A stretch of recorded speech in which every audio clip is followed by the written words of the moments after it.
this is what it is. So, I know it's been a while since I come to you guys, which is mainly because I have been busy.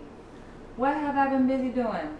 Well, as you guys may know, I am preparing to host the second annual UBAWA Book Fair here in New York City at the Bronx Museum. And so I have been basically trying to coordinate everything, put everything together, because there's a lot that goes into planning an event, let alone planning a book fair.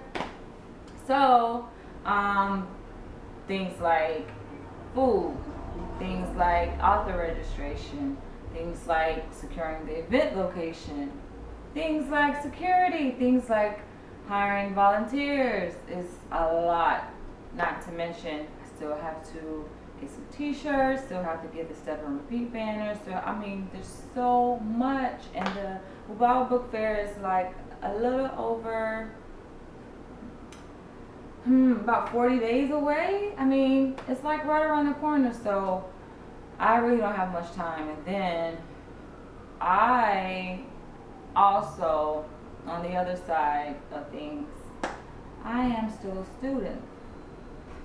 I am working towards my licensure, and right now I'm interning as a therapist. And so my life can get pretty busy, and haven't really had time to come to you guys just to sit down and have a kind of one-on-one talk, because this is pretty much, what I like doing. You guys know me. And I realize that my camera is crooked. It's sitting on this iPod stand, and it's really crooked, but oh well, who cares? So, haven't had a chance to glaze through this newspaper. So, just want to kind of, get that off my chest, that I've been busy, you guys. I've been busy working. On top of that, what's new with me? First of all, how you guys been doing? Because I know life can get, pretty hectic. Just, it is what it is. And, sometimes we don't get a chance to reflect and take time for ourselves, and that's what we need to do. We need to come together. We need to do a lot of things.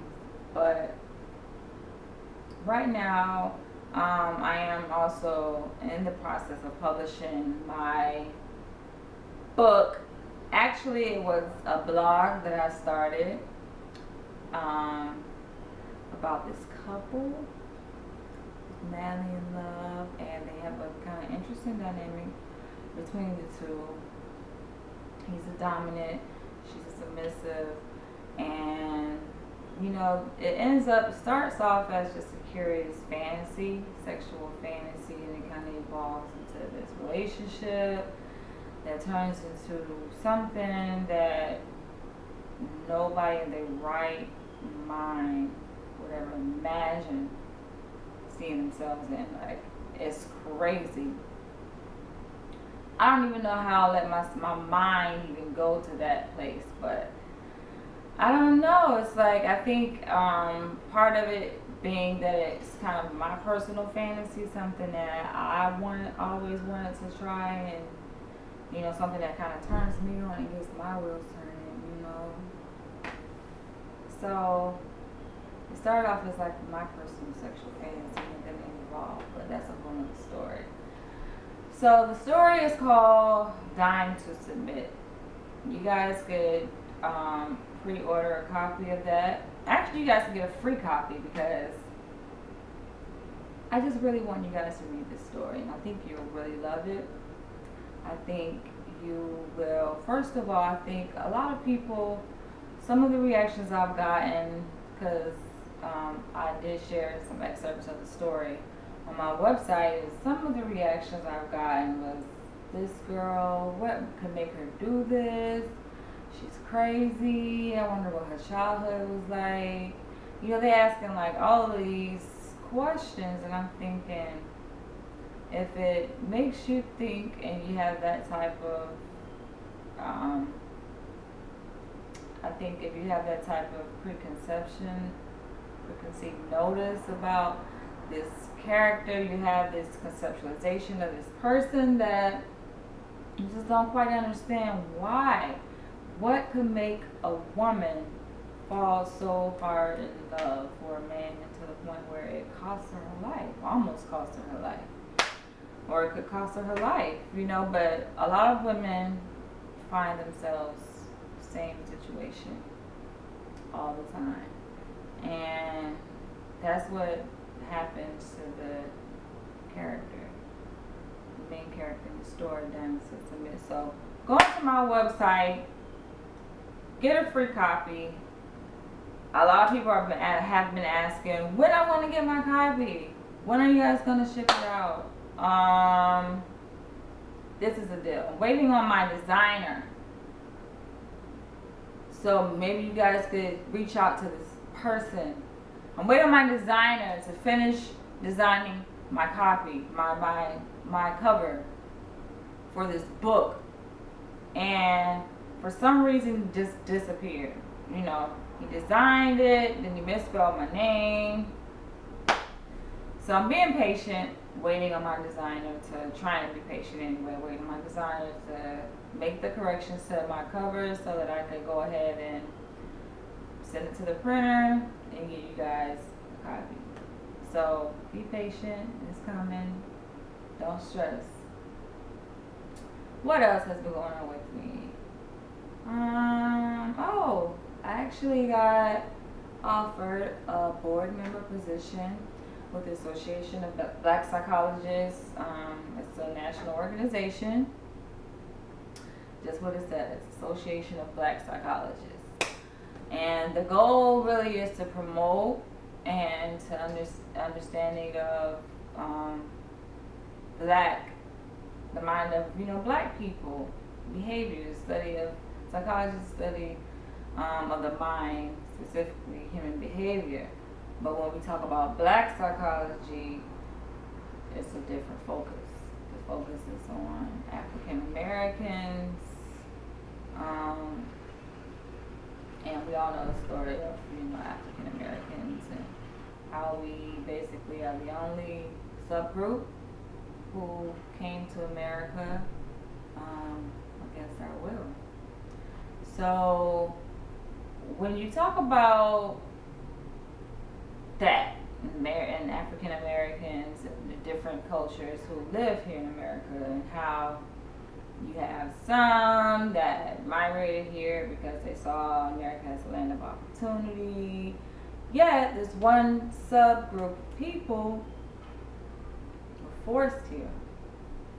We were taken from our homeland, and not taken, but we were snatched away, beaten, shoved, or stripped of our identity, and forced and came to this country. We were forced into labor, and just stop there. It's taking someone's identity, To know oneself is really important. Just imagine how great of a people we could have been. Just imagine. I mean, we still are. We're still great. But I think, we struggle too at times. I know you guys are probably looking at this thing on my shirt. Bleach, but I thought it was kind of cool how it made that color, so I decided to just keep it. But to me, I think it's crazy, and how when you think about it, sometimes I take some time just to think about, how did we get here? How do we get here, and how do we become who we are? So I think, that's a really important topic. A lot of times you kind of shy away from.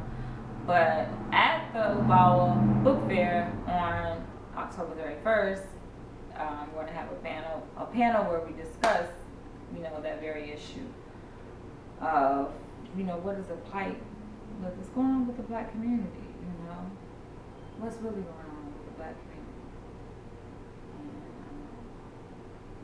And hopefully we can, have a stimulating discussion that leads to effective change.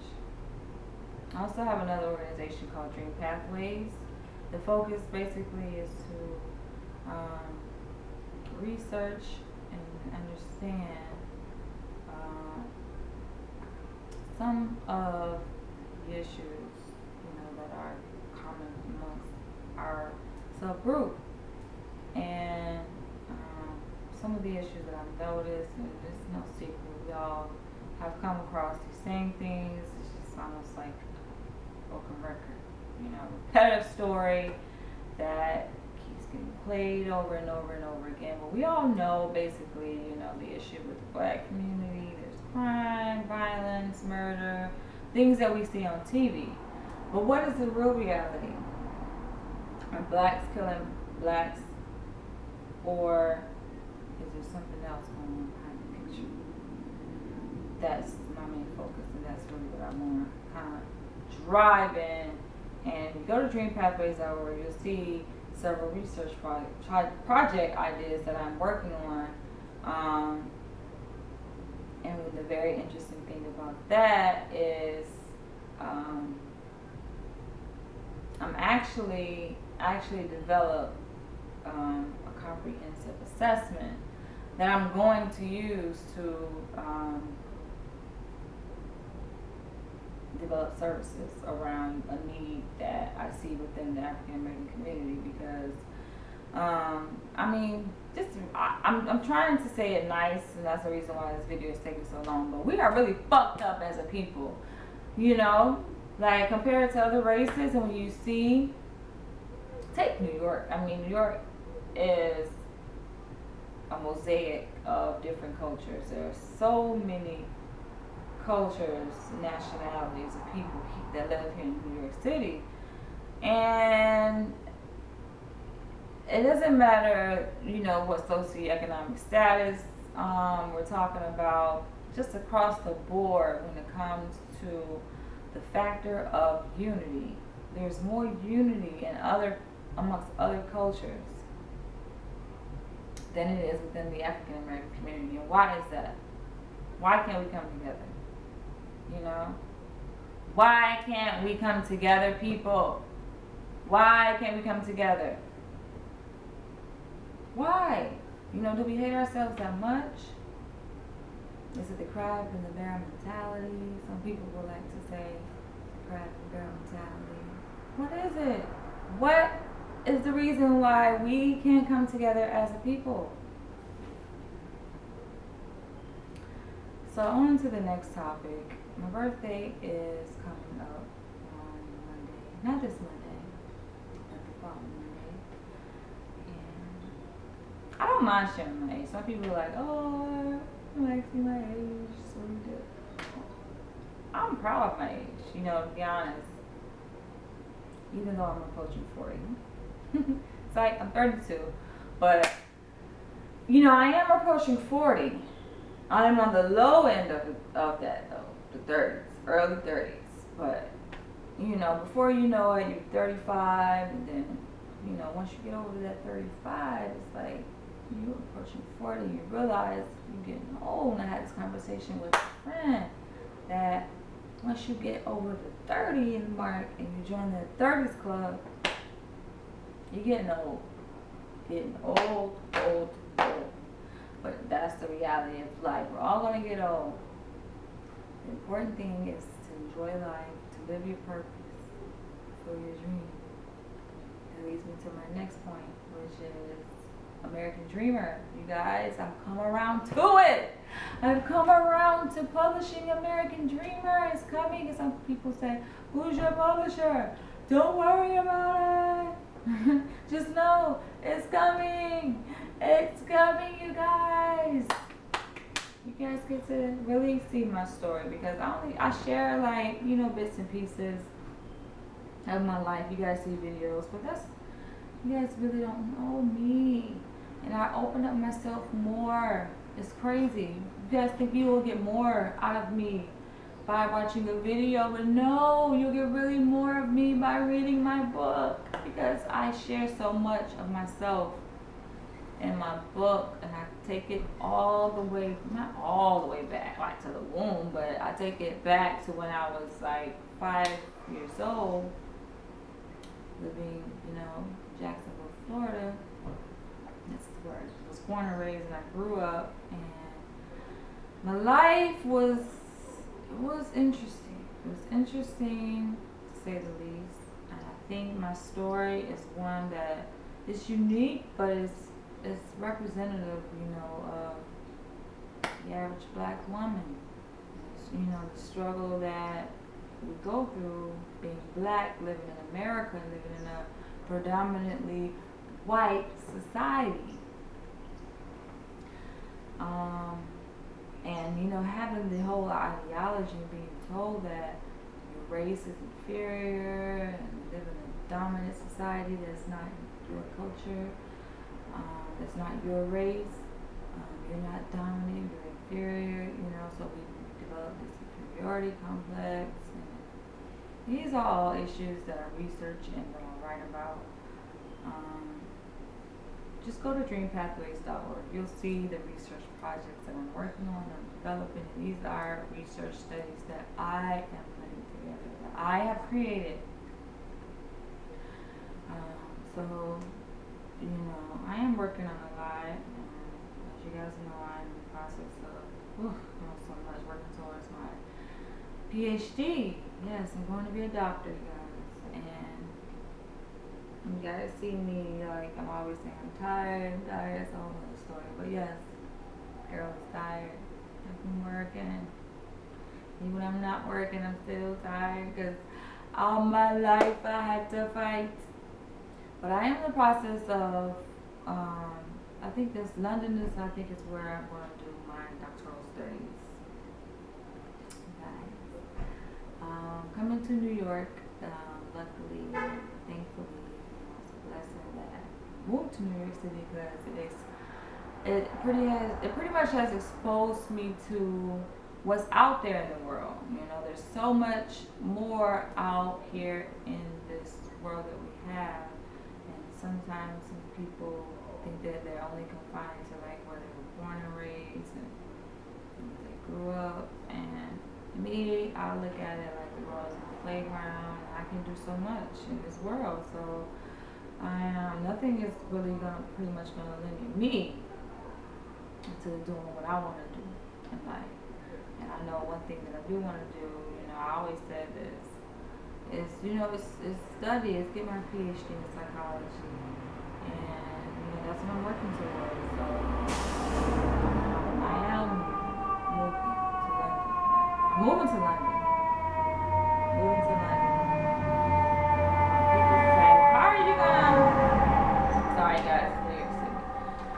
But some people say, how are you going to be able to manage a bookstore in these states and this annual event, UBAWA Book Fair, and Dream Pathways after school program for the kids. How are you going to be able to manage all this stuff if you're in another country? It's a good question. That's what you hire people for. Because I feel that I don't want to put, that's my dream. My dream is working with children and giving back to my community, and that's pretty much why I created Dream Pathways. And UBAWA. Really UBAWA is like the form of me giving back. It's my way of giving back to the community. Because when you go into UBAWA.org, UBAWA.org, you'll see that, these are books by independently published authors and who really don't get the recognition that they deserve. They're very talented, just because they don't have Simon & Schuster, HarperCollins, on their book cover doesn't mean that they, don't have skill. These authors have skill, and so I acknowledge, recognize this, and to give these authors the recognition that they deserve. I created, a platform for them back in 2010, UBAWA, so that these authors can be promoted, and the book fair kind of sprang from that idea. The bookstore as well. The bookstore is more of a lounge. It's a lot of things. It's a place where we gather, people from the community gather and kind of get things done. You can buy books, from the store. Where is the store? Good question. It's in the making. There's a lot that goes into, believe it or not. I just noticed something about my camera. So it's like there's a piece missing. It's not supposed to be that way. Maybe it fell off in the box. I'm not going to get too upset, but I do notice a piece missing. So, there's a lot that goes, into finding a location. And, you just want to make sure that location is everything, Excuse me, but the thing is, you want to make sure that, UBAWA, the bookstore, is in a good location. It's in a good place. And that's pretty much, I don't like rushing into things. I like to take my time, make sure that I dot my I's, cross my T's, and that's why it's taking so long. But I promise you guys, when I open the store, you guys are gonna love it. You guys are gonna love it. And you guys know me. If you know my personality, you know that the bookstore is gonna be a great venue. It's gonna be an awesome. Why can I talk, you guys? An awesome opportunity for authors to come to promote their books, to host, book signings and book talks and book readings and performances. And that's my alarm because I have to go meet with someone. Actually, I'm about to go interview a prospective potential employee. And you know what? I'll just let it. But I'm about to go interview a prospective employee.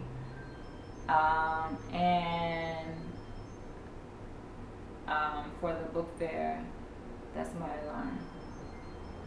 But there's a lot that goes into, planning, an event and, opening a bookstore, not to mention money. But how I look at it, when it comes to dreams and things you want to do in life, you guys, do not think about, it's important to know how much something costs, but don't focus so much on how much a thing costs that it cripples you and it holds you back from moving forward and doing what it is you want to do. Because if you know that you want something out of life, do it. Go for it. Do not let the cost of something hold you down. So what? It costs $2,000. So what? It costs $10,000. So what? It costs $50,000. It didn't never stop anybody else from pursuing their dreams. So it should never stop you from pursuing your dreams. That's just my approach. That's how I look at things. And so, even when it came to moving to New York City, everybody knows it costs to live here in New York City. We're talking about a one bedroom over $1,000. Some studio apartments, a lot of studio apartments here are like over $1,000. And I didn't care. I don't care about that. Like, if I want to do something, I'm going to do it. Just like moving to London.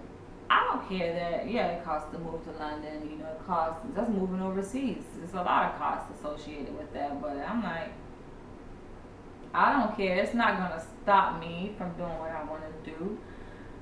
This is my life. This is who I've always been. Anything I want in life, I will achieve it. And I try to, share that same passion with other people, because we in this thing together.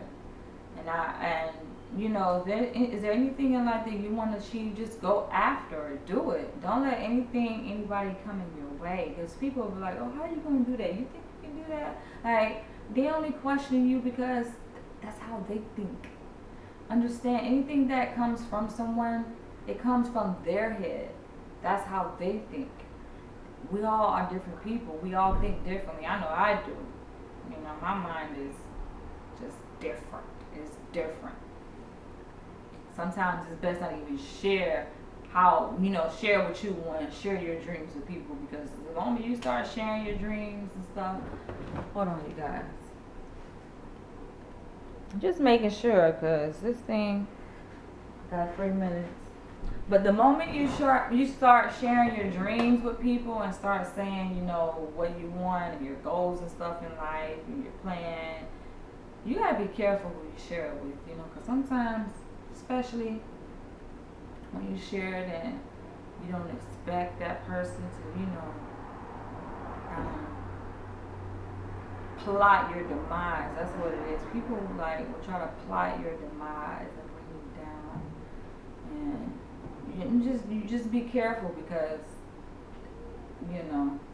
some things you really can't avoid too. Some things you just have to face.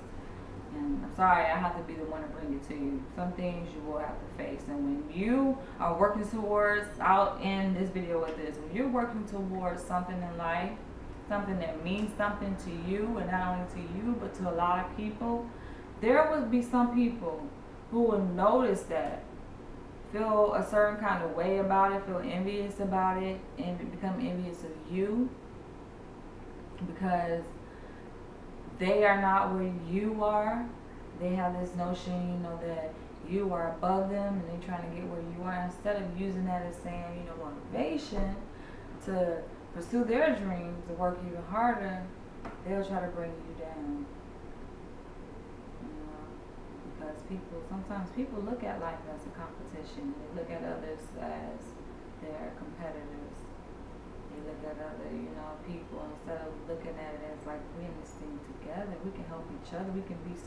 We can imagine how far we can go in life. We just did this instead of this. I'll end this video here. Catch you guys later. Bye bye.